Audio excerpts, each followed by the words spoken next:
Halo, apa kabar Anda semua? Kembali saya Ismail Arif bersama dengan Bung Rocky Gerung akan mengajak Anda ngobrol tentang berbagai persoalan yang sangat menarik. Tapi sebelum kita ngobrolin topik-topik aktual seperti biasa, saya bersama Om Rocky Bung Rocky juga ingin mengucapkan duka cita yang mendalam nih atas wafatnya Hakim Agung, mantan Hakim Agung yang sekarang anggota Dewan Pengawas KPK, Bang Artijo Alkostar. Ini saya kira salah satu monumen hidup ya, Bung Rocky ya.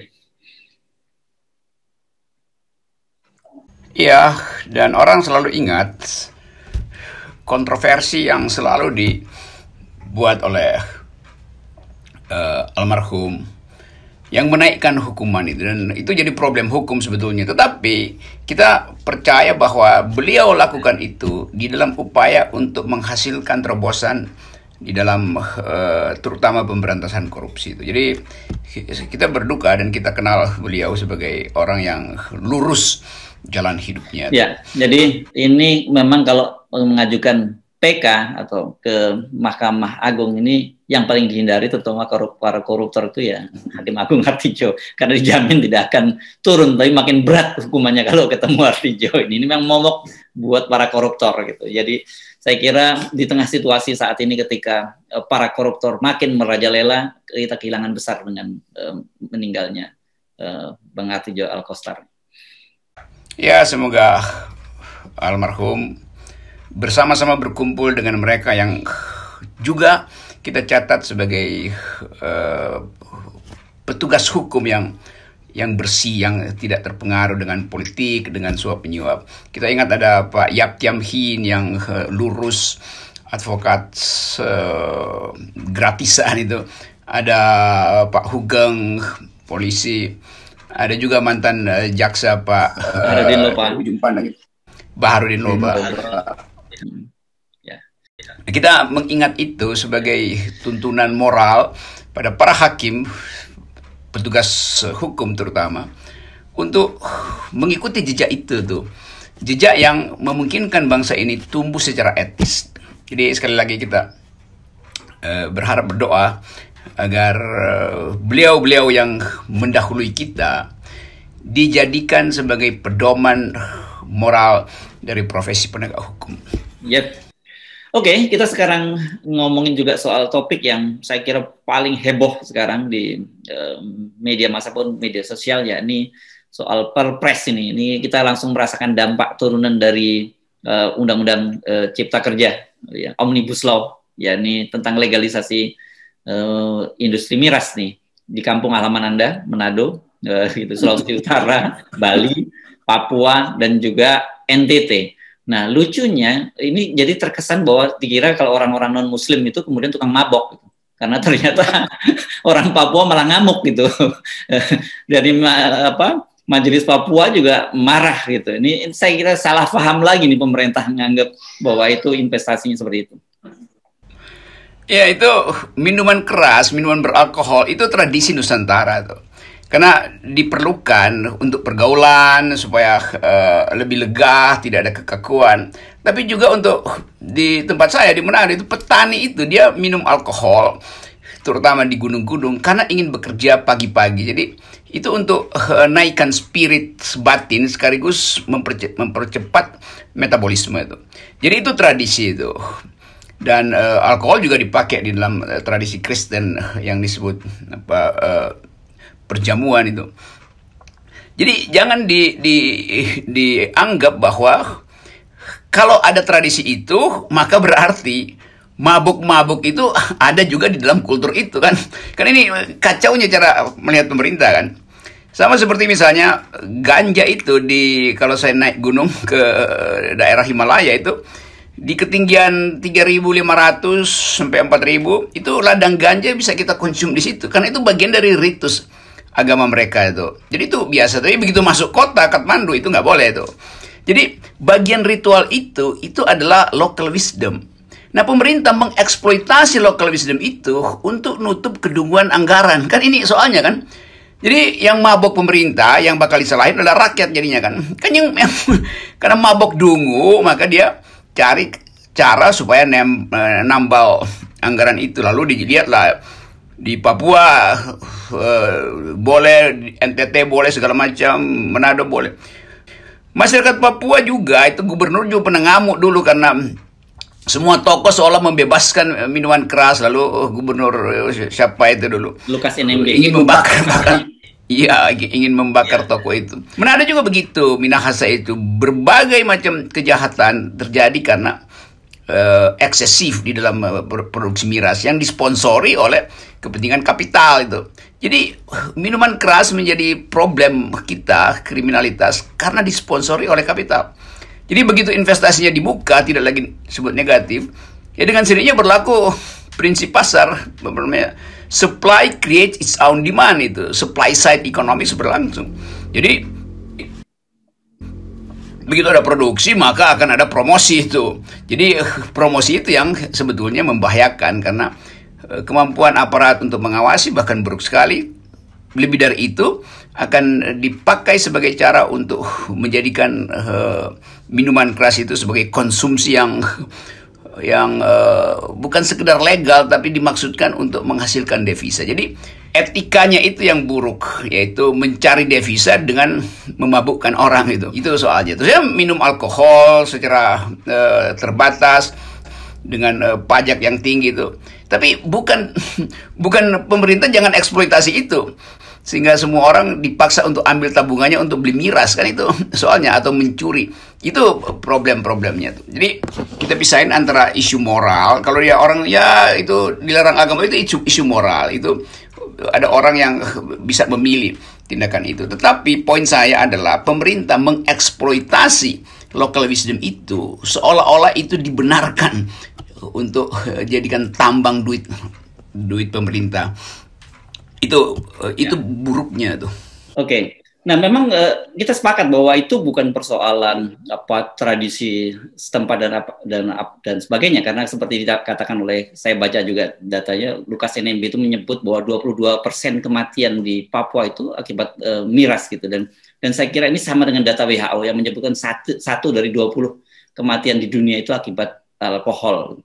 Nah, tetapi sekarang kelihatannya seperti Anda sebut tadi, pemerintah lagi mabok anggaran gitu. Dan yang terjadi kemudian dilegalkan kan.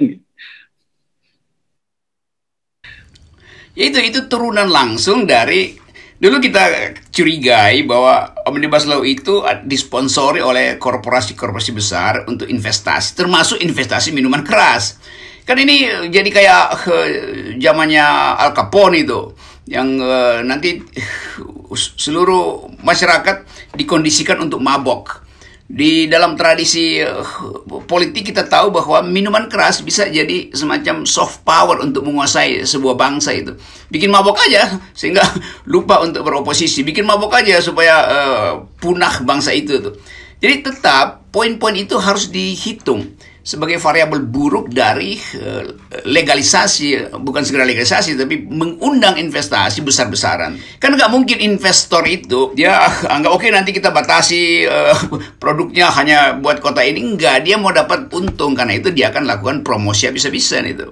Jadi sponsor-sponsor di media sosial juga akan bertebaran dengan iklan undangan untuk mabok.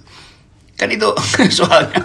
Ya, jadi saya baca meme-nya lucu-lucu gitu. Di meme ada yang nyebut gitu, yang tua di korup, yang muda disuruh mabok gitu. Dan ada juga yang menggunakan terminologi agama, kan penguasa, kalau Islam itu menyebutnya sebagai penguasa itu Pak Jokowi itu ulil amri gitu ya. Itu penguasa begitu ya. Penguasa. Ya, sementara kalau minuman keras itu hamr atau hamri. Jadi kemudian sekarang sebut ulil hamri, bukan ulil amri lagi. ini kelakuan netizen memang lucu-lucu. Tetapi kalau Anda melihat situasi ini sekarang bukan persoalan hanya soal bahwa legalisasi, karena ternyata dampaknya juga secara serius politiknya ke Presiden Jokowi, karena organisasi-organisasi besar NU yang selama ini kita tahu selalu support pemerintah dan sebagainya juga sudah bersuara keras gitu. Muhammadiyah, dan kita sebut tadi juga Majelis Rakyat Papua, di situ ada para persekutuan gereja dan sebagainya menolak gitu. Karena memang ini dampaknya mungkin saja masukan devisanya kecil, tapi dampaknya ke masyarakat jauh lebih besar. Iya, itu Jadi publik sekarang bisa bedain sebetulnya bahwa pemerintah berupaya untuk mendorong investasi itu dengan dalil bahwa itu juga tradisi itu. Tapi tradisi bukan untuk akumulasi uang itu. Saya masuk di Kalimantan ada tradisi itu, di Sumatera ada tradisi itu segala macam. Tapi bukan untuk ngeruk uang rakyat. Jadi sebetulnya jalan pikiran pemerintah itu betul-betul terbaca sebagai orang tamak itu. Nggak mampu lagi untuk naikkan profil kemampuan dia mengolah ekonomi, lalu cari jalan pintas. Kenapa? Karena dianggap miras itu ada captive marketnya, tuh udah tersedia pasar. Jadi udah tinggal lakukan itu tuh. Jadi bagian ini yang saya kira memperlihatkan keretakan, bukan sekedar keretakan etnik, tapi keretakan otak pemerintah tuh. Karena harusnya dari awal kan dia paham bahwa ada mayoritas Muslim yang dalilnya adalah miras itu dilarang. Ada komunitas Kristen yang menganggap bahwa dia memerlukan miras di dalam ritual-ritual tertentu tuh. Dua-duanya dalilnya bukan untuk memaksa orang untuk minum atau tidak minum, tetapi pemerintah menganggap bahwa ini boleh dilegalkan karena ada pasar. Jadi dua soal yang berbeda tuh. Nah karena itu, ya tentu aja NU dan Muhammadiyah marah dalam soal itu. Karena itu satu hal yang berbahaya, bukan sekedar bagi komunitasnya, tetapi itu moral hazardnya lebih tinggi argumennya daripada kemanfaatan itu kan. Kan pemerintah memakai itu sebagai sekedar peralatan untuk menguras sisa uang yang ada di dompet rakyat. Jadi saya kira poin itu yang dimaksudkan secara sosiologis oleh NU dan Muhammadiyah, lepas dari perintah agama itu. Jadi bagian ini yang mesti kita apresiasi, bahwa NU dan Muhammadiyah bahkan melihat upaya pemerintah untuk memanfaatkan sisa dompet kecil itu adalah upaya yang tidak bermoral, karena berdagang hal yang secara berbahaya meretakkan keakraban umat beragama nanti. Itu pasti akan terjadi. Nah, bagus sekali karena akhirnya juga masyarakat Kristen, masyarakat Muslim sama di dalam cara memandang kedunguan pemerintah ini. Demikian juga masyarakat NTT, Papua dan Minahasa, Manado. Nah, kita mau tunggu bagaimana debat itu diputuskan di kabinet hari ini. Karena kalau enggak ini jadi soal yang sangat besar nih, dan Presiden pasti akan udah tahu dari awal dia dijepit oleh pikiran publik dan pikiran oligarki. Nah, kita uji di situ sebetulnya konsistensi dari Presiden dalam memelihara atau merawat solidaritas bangsa ini. Ya, memang kalau dari perbincangan saya misalnya dengan salah satu ketua MUI, ini memang persoalan bahwa ada kalau dalam kalangan umat Islam ada soal hal haram. Tetapi jauh yang lebih serius itu kalau kita bicara manfaat dan mudorot gitu, manfaat dan kerusakan yang terjadi. Dan ketika kita bicara kerusakan itu bukan hanya persoalan umat Islam, itu persoalan bangsa kita secara keseluruhan. Itu yang harusnya dipahami oleh pemerintah gitu, Bung Rocky.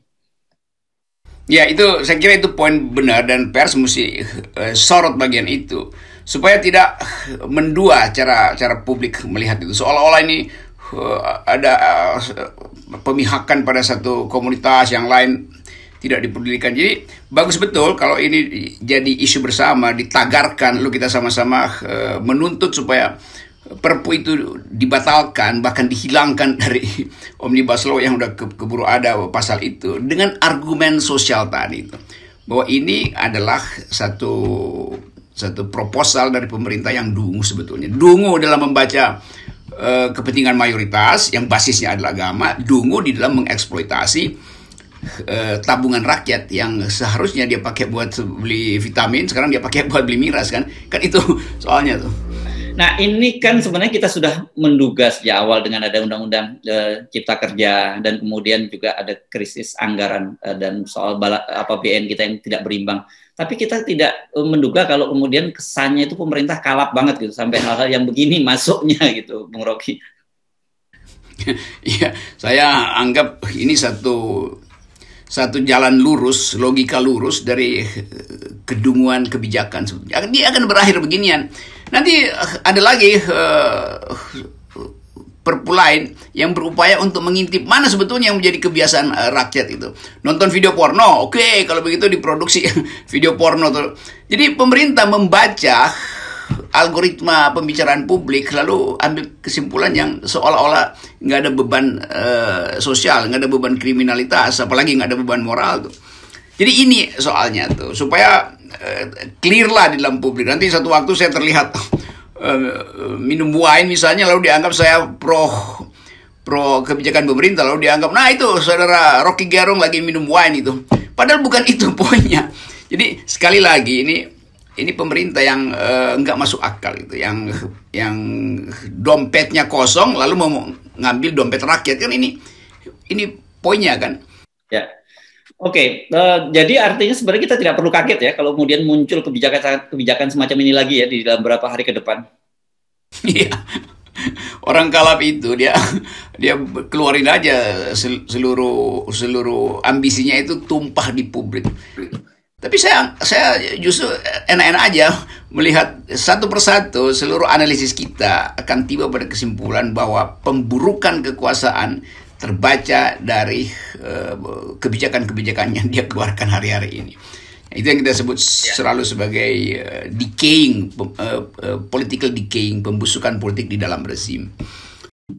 Kita ingat ada bacaan pepatah ketika orang mau tenggelam itu ketika lihat ilalang lewat dikira juga batang gitu, dan dia ingin batangnya terapung, jadi dia ingin meraihnya begitu. Ini tanda-tandanya semacam itu kan, karena dampak politiknya jauh lebih besar dari anggaran yang kemungkinan diterima dari investasi di bidang miras itu. Iya, ini pemerintah begitu, dia halusinasi, padahal dia udah tenggelam, dia anggap bahwa di depannya ada perahu BNP, Badan Penyelamat, ada rescue. Padahal sebetulnya dia lagi meraih sisa-sisa